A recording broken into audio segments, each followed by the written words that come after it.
bëri ci Pastef dañu réere mbir ni projet bi bañ ko démarré bi ñu jëlee réew mi loolu rek doyul pour que projet bi àgg projet bi loo xam ne la dañ ko war a ñag gunge ko et aujourd'hui ce que vous êtes en train de faire li ngeen di def nii ci la bokk gunge projet bi mooy fexe ba nga xam ni parce que jël pouvoir bi rek benn moyen la li ñu digoon sénégalais yi mooy yóbbu leen ci beneen Sénégal ce Sénégal là nag pour nga yegg fa il faut nga am benn accompagnement appareil politique l'appareil politique étant multiforme c'est soit un parti soit un ensemble de partis soit un ensemble d'organisations ci loolu nag defe naa seen grande offensive bi ça entre en ligne de compte il faut que ñu gunge projet bi nag man je considère que ba léegi y a beaucoup de patriotes yu jàpp ni dañoo war a rek dem liggéeyi ku ne dañ lay jox une position de travail nommé la nga dem liggéeyi pour man loolu erreur la buñ la nommé aussi war ngaa def sa liggéey waaye it acteur politique nga bés boo ko fàttee parce que li ñu indi à la tête de ce pays c'est la politique politique moo ñu fi indi am na ko fi wax sànq defe naa oustaz la wax ni c'est un combat de l'opinion en politique tout est question de perception mën nga di liggéey kële toog na le loo wax wala loo def mu xëpp ci mu présenter ko d'une certaine manière ba nit ñi jàppee ko neneen or kii dem di voter ji wala ki lay wekk wala ki lay respecter wala ki lay bëgg moom ci perception bi rek la lay bëggee aujourd'hui il faut que ñun ñu liggéey ci li nga xam ne mooy perception bi nit ñi di am ci ñun loolu moo tax nag li ngeen di def nii bu ko kenn xeeb ça participe d'un accompagnement comme je le disais je vais me répéter accompagnement nécessaire du projet projet bi nag mu ngi dem dans deux sens globalement bu ñu doon wax comme les juristes le premier sens mooy war nañu redresser le pays le redressement nag c'est toutes ces questions là li ñu wax ni nous avons trouvé un pays en ruine nous avons trouvé un pays dans lequel l'endettement est extraordinaire nous avons trouvé un pays qui a un certain nombre de difficultés ñu ngi koy redresser ci biir redressement boobu nag dañoo warta la plupart des patriotes ci lañ nekk ñi ñu nommé ci lañ nekk on te nomme ministre on te nomme directeur général on te nomme loolu yëpp ci ngay nekk dans cet effort de redressement du pays ñëpp a ci nekk maintenant beneen fànn bi mooy non seulement il faut redresser le pays mais il faut aussi apporter de la justice sénégalais yi teguñu ñu fi rek pour que ñu ni taux de chômage bi fii la tolloon nañ ko wàññi denrée de première nécessité wàññi leen ko il y a une soif de justice qui est là te man loolu chaque fois fuj ma woo dama ciy insister il faut que ñu xam ni aussi sénégalais yi dañoo bëgg li nga xam ne moo leen dal entre 2021 et 2024 dañoo bëgg ñu faj ko faj bi mooy il faut apporter de la justice nit ki ni muy soxlaa di lekk noonu lay soxlaa de la justice ñun ñi ñëpp ci lañ bokk muy man di oustaz di keneen ak keneen man maa ngi jóge sama kër léegi nii j'étais en train de refaire une caméra de surveillance boo xam ne falaa gisee woon ñi ñëwoon sama kër pour mettre des cocktails molotov dans ma maison à 1 heure du matin c'est pour vous dire que foofu la affaire yi àggoon te bañ may sànni cocktail molotov sama kër j'avais le bracelet électronique le lendemain j'ai demandé au juge d'instruction qui par ailleurs aujourd'hui a été nommé procureur du tribunal de Mbour on lui a fait une promotion bon c'est sa chance je ne l'aurais pas nommé moi mais dama ko demander autorisation en son temps ne ko les gens sont venus chez moi sànni nañ cocktail molotov sama kër donc waa APR xam nañ sama kër danga maa war a may puisque dañ ma fixé ci benn endroit dañ maa war a may ma déplacé wu dem feneen mu lànk bañ ko celui-là il voulait quoi fu bëggoon gars yi fekk ma fa c'est ce genre de choses là c'est-à-dire que cet impératif de justice man exemple laa ci rek ak keneen mais les Sénégalais ont besoin de cette justice là il faut qu'on leur rende justice te damay gis waa APR il commence déjà à prendre peur mais lii ce n'est que le début du commencement nous ne sommes que sur les questions financières mais li nga xam ne mooy la véritable justice ak seegul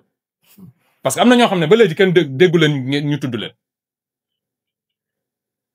l'ancien ministre de l'Intérieur le ministre de la Justice de l'époque Ismaïla Madior Fall on a parlé de lui uniquement pour de petites questions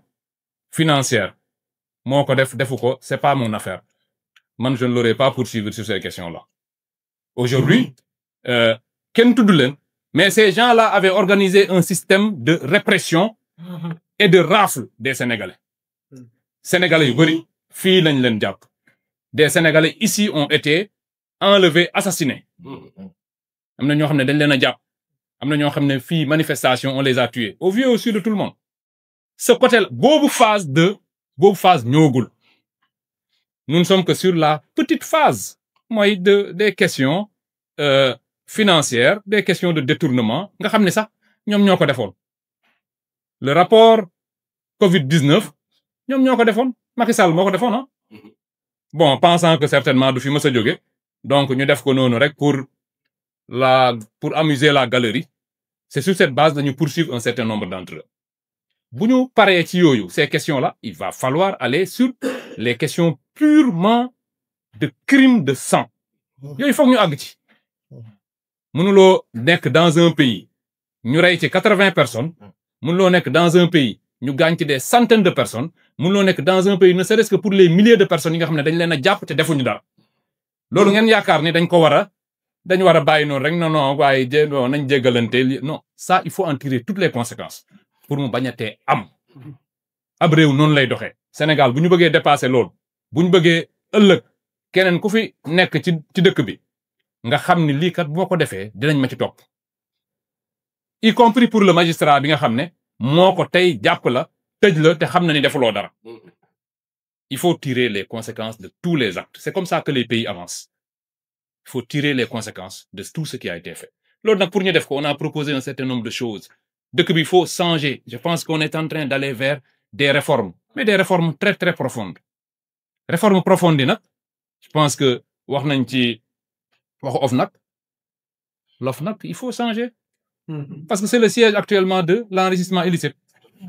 ñii nii ils sont tellement forts que ay enquête taxul nga jàpp leen enquête taxul nga jàpp leen parce que un vrai bandit qui réfléchit bien mënoo koo jàpp ci ay enquête waaye li nga xam ne kenn mënu koo nëbb mooy am maanaam ba ngay jël nguur gi yoruloo dara ñu jékki-jékki en 2 ans ñu gis ni yow kat jóge nga ci yoroo woon dara léegi tu es milliardaire ñu laaj la foo jëlee say milliardaire loolu yomb na ku ne te loolu mooy enrichissement illicite loolu kenn mënu ko fee def tant que ñu ngi ci système actuel bi OFNAC moo lañu war a lancer li ñuy wax procédure d'enrichissement illicite bu ko keneen lancer OFNAC mën na ko arrêter te OFNAC comme ni ma ko yàgg a waxee sëñ Bassirou Gueye moo fa nekk te tant que ma nga mel ni OFNAC amul moom dañ ko jox OFNAC pour mu geler ko teg ko lem ko dugal ko ci poosam toog di xaar puisque day xaar nag nous avons la majorité à l'Assemblée dañ ko fa jëlee en dehors de l'OFNAC mais le conseil constitutionnel bu leen fàtte ni ñi fa nekk ñëpp Macky Sall moo leen fa teg man na gëwma ni nit dina xëy rek soppeeku bu ñu fàtte ni lu ne dund nañ ko avec ce conseil constitutionnel là lu ne dund nañ ko ne soyons pas naïfs le conseil constitutionnel dans sa constitution actuelle dañu ko war a dissoudre aussi dindi ko daal di teg beneen structure une cour ou tout ce que vous voulez man je n'ai pas la naïveté de penser que les gens ont changé maintenant les gens vont respecter la loi non il faut pas se limiter à des actes isolés conseil constitutionnel jël na benn acte rek tout le monde commence à applaudir non les gens n'ont pas changé c'est les mêmes personnes Macky Sall moo leen fi tegoon nañu réformer et ayons le courage d'aller vers une cour constitutionnelle man yooyu laa gis nga xam ne c'est des actes forts que le régime actuel doit poser ma jàpp ni c'est les conditions sine qua non de réussite du projet mooy li ngeen di wax nii. gis nga le projet là du ay wax kese nii il faut de la stratégie dafa am ak acte yoo xam ne foog ñu teg ko avec courage et détermination loolu mënuñu yóbbu vers de véritables changements mais bu ñu fi toogee nii rek di xool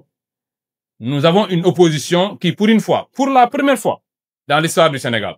on a une opposition qui a plus de moyens que le régime en place maanaam ñoom li ñu yor moo ëpp li régime bi yor maanaam ñun nous n'avons que nos salaires parce que ñun moom allah kulli al ñun xaalisu dëkk bi ñun naruñ koo jël duñ ko politiquer donc cela veut dire que ipso facto en puisant dans les caisses de l'État pendant 12 ans ils ont plus de moyens que nous léegi ku la ëpp moyen nga toog di ko seetaan ne non man je suis dans la rupture je vais xawma bon je ku ne bon c'est vrai il faut respecter les droits de chacun mais pour moi respecter les droits de chacun c'est respecter d'abord les droits des Sénégalais et les droits des Sénégalais c'est d'abord d'aller poursuivre tous ceux qui ont de l'argent public dans leur poche ou dans leur compte bancaire loolu mooy dëkk loolu mooy respect des droits te loolu tant que defuñu ko nag ci problème la ñuy dëkk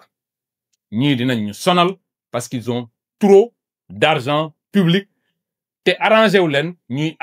yëkkati un certain nombre de procédures donc damay guddal à chaque fois mais pour man dafa jar ñuy wax loolu le projet pour qu'il réussisse il faut des actes forts et vous êtes en train d'en poser pour man il faut nit ñi di déglu ni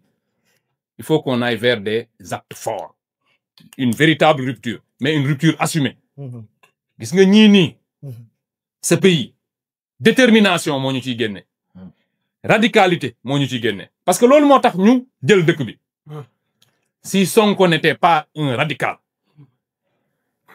heure bii duñu yor dëkk bi dañoo taxaw Macky Sall yëkkati tout ce qu'il avait jëmale ko ci kaw Ousmane Sonko il a fallu que ñu taxaw ci wetam ne ko jàmbaar lii radicalité rek moo la ciy génne mais gis parfois naan gars yi naan non pourquoi vous êtes yow da nga radical man mais moi je suis pas radical par rapport ak Sonko radicalité moo ñu ci mën a génne te puisque nous avons conquis le pouvoir en étant des radicaux il faut le gérer dans la radicalité c'est-à-dire que li nga xam ne ci lañ jëm te muy dëgg nag ñu xam ne lii dëgg la ñu jëm ci avec détermination loolu moo ñuy permettre ñu génn ci face à ces gens de cette nouvelle opposition nga xam ni ñun nous avons tous les moyens quand même de ramener de l'ordre dans ce pays il faut ramener de l'ordre et l'ordre c'est que sénégalais bu ne bu fekkee dañoo violer say droits nga mën a taxaw justice taxawu la